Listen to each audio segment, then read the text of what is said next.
I played this next game at the Marshall Chess Club in New York City in February 2023. My opponent, a chess expert rated 2150, is an outstanding player. He's very tactical and knows his openings inside and out, as you're about to see. Okay, in this game I was playing with the black pieces, and I played the Sicilian defense. And after this move, I actually play a quirky move. I play knight c6, and I'll explain why it's a little quirky. It's actually perfectly fine. It just allows a series. It's a very theoretical. You really have to know what you're doing, or else you'll get crushed if you do play this. So that's why I recommend playing a6 first to stop the knight from coming here. Because after this move, the best move is knight b5. And you'll notice that when players are over 2,000, 2,100, 2,200, then the openings become very sharp. The players really know their openings, so you really have to know your stuff here. Okay, so the theory behind this is the knight's coming in here. So if I just let the knight come in here, that's not good. If I take, the queen comes down here, and it's not a very comfortable position for me. So I have to stop that. So it forces me to play d6, and then bishop f4, again, attacking this for a third time. And now I have to play, forcing me to play e5. Okay, now the bishop comes to g5, pinning my knight. You might be tempted to chase the bishop away, but you can't after he takes. You can't take with the queen because you lose the rook. And if you take with the pawn here, it doesn't matter. This knight jumps in, and you can't stop both knights from coming here. One of them is going to get there. Okay, so after this move, that's why you have to play a6. And then white throws in a Zugenswang. Doesn't have to, but he can. Again, we can't take with the queen because we have this little fork there. So we got to take. And then the knight jumps back. I play b5. This is all still theory, threatening b4 to fork the knights. The knight jumps into d5. I fiend shadow my bishop, castle. The queen comes to h5. I bring my bishop in, trying to undermine this very powerful knight. And usually the only thing is the knight is usually, this pawn's here, and this knight is usually here by now. So if I do try to chop that knight off in d5, he just replaces it with another knight, and he has a great knight at that square for the rest of the game. However, he didn't have that, and I just set up another piece to take this.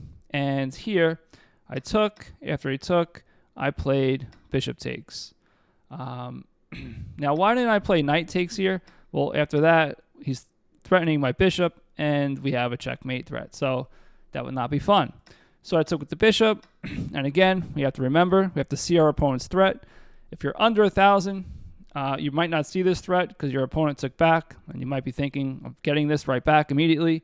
And if you're over 1,000, let's say you're 12, 1,300, 1,400, you might defend this, but you will defend this, I'm sure, but you won't probably do it in the best way. Here I played knight g6. I just like that move. It just develops my knight and stops the mating threat. Okay, he reroutes his knight. I put my rook on the open b file or semi-open b file where it's not staring at my own pawn. I could have put it on c8, but after the bishop takes, he would have a tempo on my rook, so I didn't like that. So I just decided to go for the pawn. So pawn for pawn, right, basically, right? Okay, so he stops that, and then I just play e4. e4 is the best move here, according to the computer. So now why did I play that? Well, I'm very cramped. If I don't play e4 and I play a random move, he'll play e4 himself, and then maybe he'll even put the knight there. And now I'm super cramped. I can't move at all, and I am going to definitely lose this game. That is not a comfortable position. So I don't want to be cramped. And also, I saw a tactical way out of this. So I'm not just throwing away a pawn, which it looks like. And at this level, we want to use tactics, not necessarily to just win a piece, because our opponent's usually not going to let us do that. But we use tactics more or less to, a lot of times, to improve our position. So in this position, I played e4, okay, attacking the bishop, so he's got to take it. But I also noticed my bishop is lined up with his rook. So after he takes, I play f5 now. And now I'm attacking his rook and the bishop. So he's got to take, and then I take the rook, and now he takes back. So I gave up 2 pawns, so I was down 2 points, but then I got a rook for bishop, so I gained 2 points, so material is even. And I don't have a cramped position. So mission accomplished. Okay, I bring my rook into the game, putting pressure on the bishop. If the bishop ever moves away, maybe I can swing it to the king side. He brings his knight to attack my king side to f6.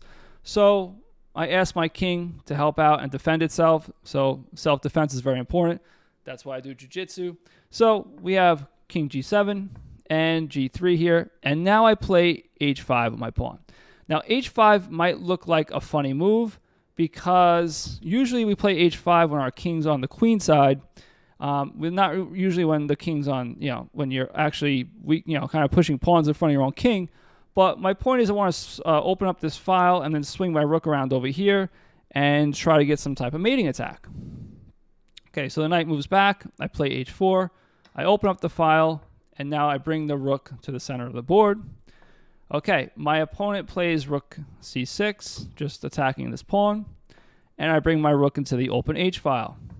Okay, not really sure what that move did, but I played queen e7. Now, queen e7 was important because I'm attacking the bishop twice, and I was hoping to provoke a weakness, which I did. Now, he should probably just go bishop c2 if he wants to stay on this diagonal. Or he could also play bishop g2 if he wants to be more defensive and just kind of like, watch out for my rook. But here he played f3, which is a very weakening move, and it's actually a losing move. Now, I actually had a winning move here, which is queen a7. But experienced chess players actually would have a hard time not playing the move I played, and it just kind of jumps out at us. I saw f3. As soon as I saw f3 and there was nothing here on the second file, I placed my rook there.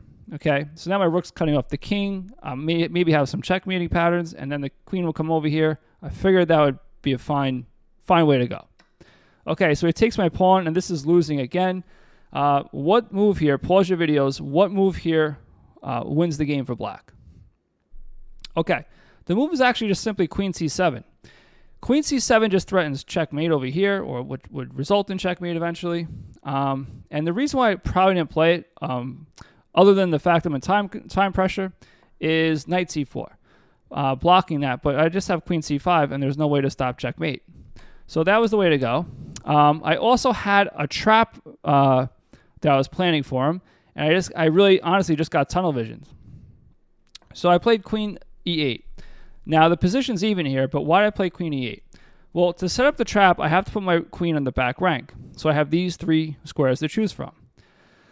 So I didn't want to choose this square or this square because both of those squares defend the pawn, funny enough. So I wanted to go to the square that didn't defend the pawn.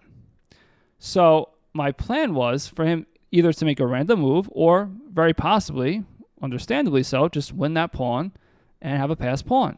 But this would set up the trap because now we have check, only move. Now the queen replaces the rook check, and then we have check and checkmate. So my opponent didn't see that, but he just accidentally defended it. He had good instincts, and he figured I'll put my knight on f1, protect my king, and hit the rook. So he actually stopped my threat because now I can't do this, because if I do this now, the queen ends up on the square that the knight defends. So I totally missed my opportunity. I thought I'd still had something because I'm attacking the rook and knight, and actually it's objectively even here. He interposed with the bishop, and again, I still have mate here. Don't know how I missed that, but I must have been in severe time trouble. I come back here. The rook goes to the 7th file where it's pinning my pawn. I pin his knight, and my plan was to come here and then checkmate white. He can't take because the knight's pinned. And he took my knight, and I had to resign because I totally missed this pin over here. And I can't take the queen because the bishop. So there you have it. Heartbreaking game right there that I lost. I'm on the other side this time.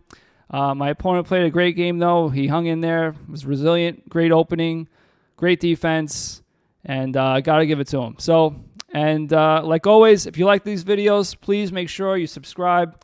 It really, truly does help my channel and allows me to make more videos like this. And I'll see you next time. Later.